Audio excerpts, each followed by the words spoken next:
You're watching a pre-recorded session that is part of the Sustainable Business Summit. It's a virtual event experience that is a mix of recorded material and live panels and networking sessions on September 22nd and September 23rd.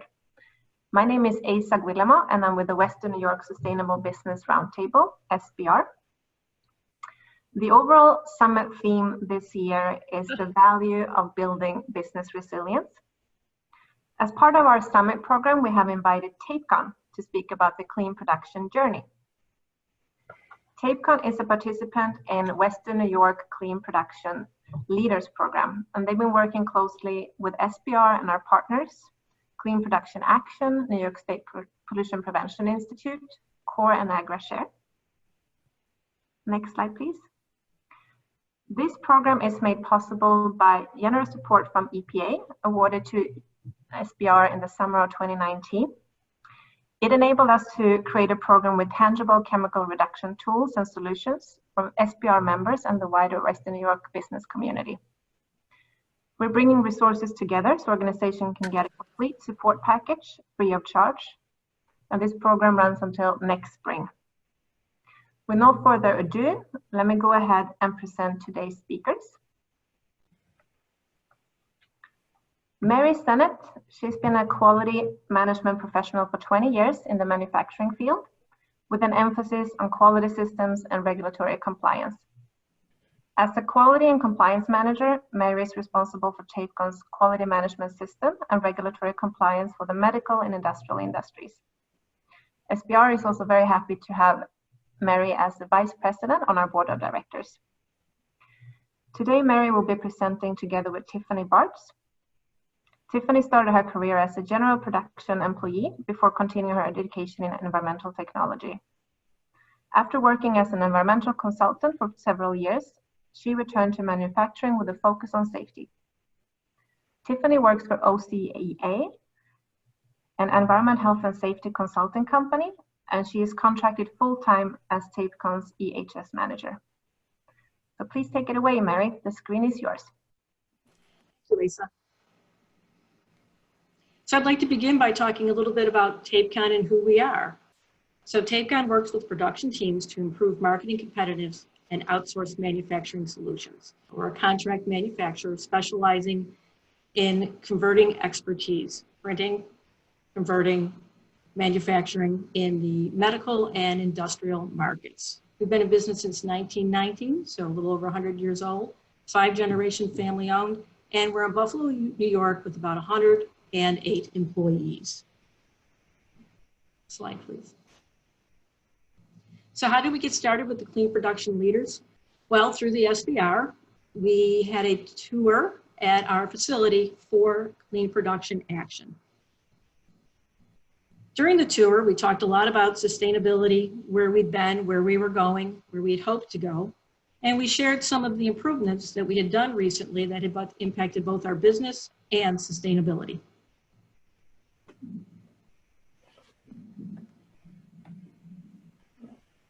So one of the things that we talked about in our pre-cross area is that we had recently replaced several large pieces of equipment that basically took up the entire room with a bunch of smaller scale machinery that we were able to save space.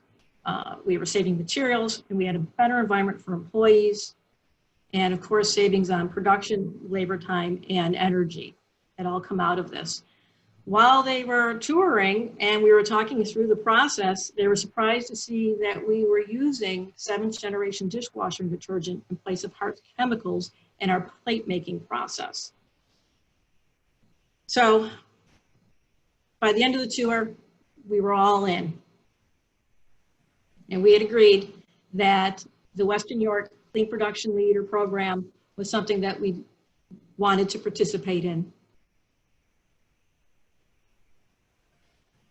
Okay. So our partners. So Western New York Sustainable Business Roundtable had partnered with the Clean Production Action, which is made up of P2I, AgriShare, and CORE. Okay. So what they've done is they've provided tools to us, strategies, designs, to help walk us through the next phases of our sustainability plan. So science-based solution providers is what they are, with P2I partnering with us to facilitate us through some of the procedures, provide some checks on some of our work, and to give us guidance on some of the actions that we could take going forward.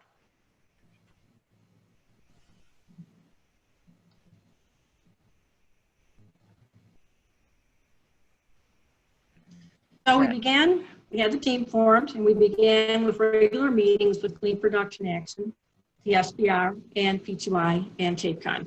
One of the first things we did was we took a chemical survey that was provided to us through the Clean Production Action Group to take a look and assess where we stood as far as our chemical programs.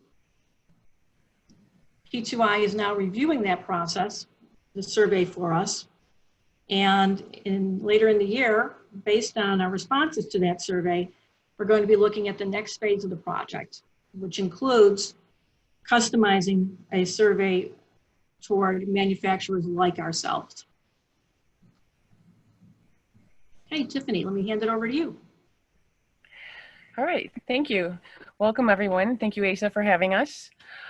One of the first things that we did, is including with our chemical reduction, was to look at our hazardous waste streams. I believe that, you know, chemical reduction goes hand in hand with overall waste reduction. We looked at our hazardous waste management program, our universal waste, our air emissions, our recyclable waste, our universal waste, and our hazardous waste as an overall reduction. So a great tool to use for overall waste reduction is the zero waste hierarchy.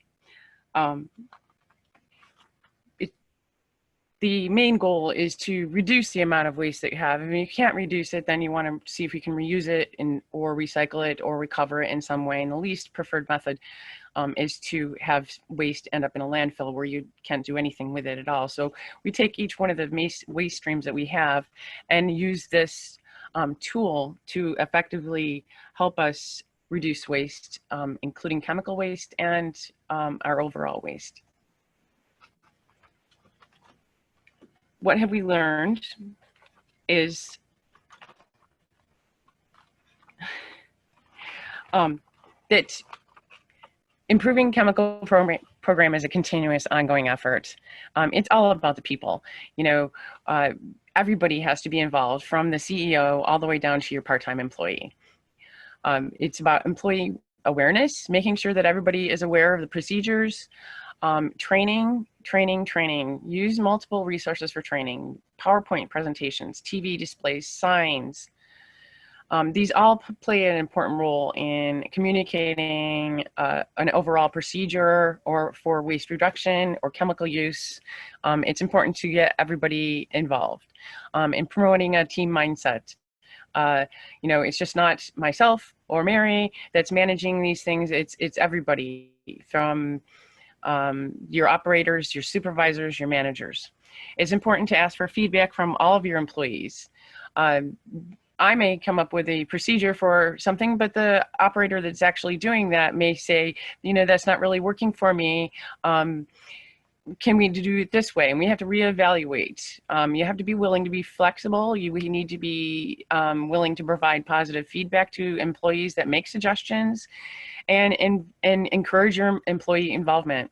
It's important for everybody to feel that they're a part of the team. Yeah, you know, it can be as simple as don't overfill the pump, and the engineers and the buyers having sustainability in mind when they're looking at new products and new processes. Exactly. So, you know, what some of the things that we've done is we've changed our procedures, which is not an easy thing. Mary, I'm sure you can agree that changing procedure in manufacturing does not ever really go over very well. Sometimes you have to keep at it and reviewing and updating trainings. You have to consider trainings as an ongoing effort, increasing signs, making presentations. And another key thing is to have smaller teams. Maybe we have a spill response team or a hazmat team. Maybe you want to develop a recycling team or a chemical reduction team or a green team. But smaller groups of employees that help manage the overall chemicals and wastes is a great opportunity for everybody to feel that they're part of a team and in being involved. Then you have to constantly audit your processes and procedures and make sure that your trainings are effective. If not, then you have to readdress that, and how can you change the training so that it is effective. And then it's a continuous effort to track, monitor, and measure the systems of procedures you put in place. So what Tapecon has done so far, we've taken a deeper dive into our chemical inventory, our handling, and waste disposal practices. One of the goals is an overall waste reduction, separating our wastes into different categories for best practices, looking into various recycling or repurposing or recovery systems that we can for better handling and chemical and waste reduction. We need to reach out to a variety of resources. So, I may contact one recycling vendor, maybe another vendor can better manage that. And then persist, and reevaluate regularly. I'm not one to take no for an answer very well. Somebody may say, no, we can't do that, we can't handle that, we can't recycle, but I'm constantly looking for new venues to make changes where needed. In looking at our chemical inventory evaluation, we went to look at, by taking the chemical footprint survey, we decided that we want to go beyond meeting best regulatory practices. We're not just looking at the classification of the chemical, but also the quantity stored. Perhaps a chemical reduction may be something as simple as not purchasing such a large quantity, or maybe it would be better to purchase in a larger quantity than a smaller quantity. You may have a waste reduction in containers. So that's something you want to look at. You want to look at how much you're using versus how much you're storing. You also want to look at your purchase inventory and your waste inventory. Are we purchasing way too many raw materials and then it's ending up as a waste? That's something that should always be looked into. You of course want to look at your hazardous ratings on your wastes or your chemicals you're bringing in. Do you want to bring in any chemicals of concern? Then of course there's your disposal costs. So once you bring a product into your facility to produce a product, what wastes are being disposed of and what are the costs of disposing them. Can you make changes to a system or a process that will improve your usage, reduce your waste? Can a different chemical be used? Right now we're looking into a different chemical for some of our cleaning purposes. And you want to always kind of just think outside the box, not just your general, oh, this is the way it's going to go. You want to think outside. Where can we go? We're certainly an innovative era where new technologies are being developed constantly. So chemical and waste handling improvements that we've taken is number one, employee awareness and training. We have, as Mary mentioned, Tapecon is a company that's been around for many years. So we have employees that have been doing the same thing for many years and they don't like change. They never do. But employee awareness, they'll ask why are we changing this procedure? And just letting them know flat out, what the answer is to that question. This is why we're doing this, to reduce cost. If we reduce cost, then the company makes more money. And training, increasing your sign, increasing labeling, and including, posting on communication boards. You want to implement limited control over who's managing the waste. So that's something that we've done here as well. We have ink vault technicians that are managing the waste. We have operators that will bring the waste to them and then they manage the waste. Then I've trained them and I'm still ongoing training with them to keep them upbeat with what's going on. And then an ongoing evaluation. So I'm constantly doing an audit or inspections or doing a walkthrough. And it's not just myself, supervisors, managers, everybody needs to be involved. So some of the things that we've done at Tapecon is there's been some system upgrades that have actually led to cleaner production and chemical reduction. They upgraded their air handling systems during a remodeling. They increased control over the temperature and humidity. This had a direct effect on waste reduction and chemical use. Decreased the waste that was being disposed because we didn't have as many rejects from quality. Purchased a new ink dispenser, which decreased the chemical use and also decreased the waste. They made equipment upgrades. The pre-press equipment saved space and materials, reduced time and labor, and energy use reduction. They purchased a new tensioning system for some of the printers that are more created a more reliable product, which reduced waste and raw material purchased, and created an overall cost reduction. We have a vision system for inspection now that gives operators immediate feedback so that we have less rejects going forward, which is a waste and cost reduction. Chemical reduction or replacement. We're working with new distributors to trial products that are less hazardous. We're seeking different recovery systems. How can we recover certain things? We have now recovering our silver wastes for recovery. Evaluate any chemicals for potential reuse. Is there a possibility to reuse a chemical solvent recovery system, perhaps?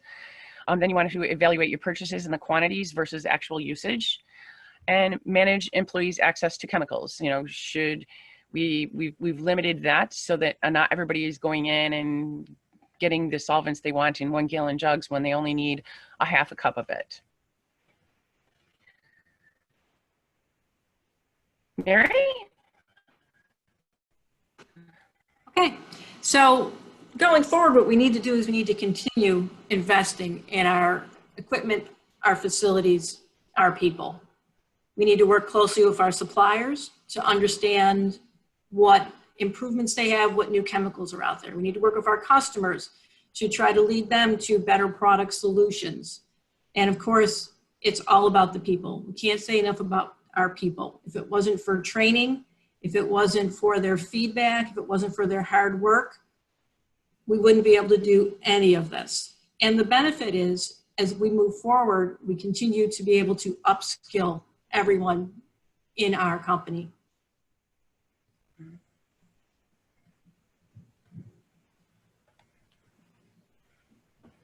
Thank you so much, Mary and Tiffany, for presenting and also for leading the way and Tapecon as clean production leaders. For all of you who would like to hear more about Tapecon's approach, I highly recommend participating on September 23rd, when Tapecon's president, Steve Davis, will be talking more about how people can be leveraged as true partners in achieving a company's goal as part of the Sustainable Business Summit. And for all of you who are interested in learning more about the Western New York Clean Production Leaders Program, please check out SBR's website or contact me directly so we can discuss how your organization can begin a similar journey to Tapecon's and all the ways we can support this. Thank you so much and stay healthy.